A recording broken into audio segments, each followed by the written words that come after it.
వీళ్ళు పరిశోధన ద్వారా ఇచ్చిన సమాచారం ఎంత ఇంపార్టెంట్గా ఉందంటే, దొండకాయ బాగా తినటం వల్ల లెర్నింగ్ ఎబిలిటీ పెరుగుతున్నది, బ్రెయిన్ హెల్దీగా ఉంటున్నది, మతిమరుపు రావట్లేదు, పిల్లలకి జ్ఞాపక శక్తి బాగా పెరుగుతున్నది దీనివల్ల అని వాళ్ళు ప్రూవ్ చేశారన్నమాట.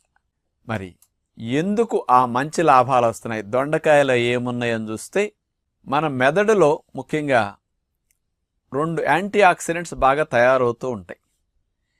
ఈ 2 యాంటీ ఆక్సిడెంట్స్ పేర్లు ఏంటంటే గ్లూటాథియోన్ ఒకటి, రెండోది సూపర్ ఆక్సిడేస్ డిస్మిసేజ్ అంటారు. ఈ 2 యాంటీ ఆక్సిడెంట్స్గా మనకు రక్షణ కలిగిస్తూ ఉంటాయి, బాడీ తయారు చేసుకుంటుంది ముఖ్యంగా మెదడులో. ఈ 2 కెమికల్స్ని, యాంటీ ఆక్సిడెంట్స్ని దొండకాయ తిన్నప్పుడు వీటిని ఇంకా ఉత్పత్తి పెంచేటట్టుగా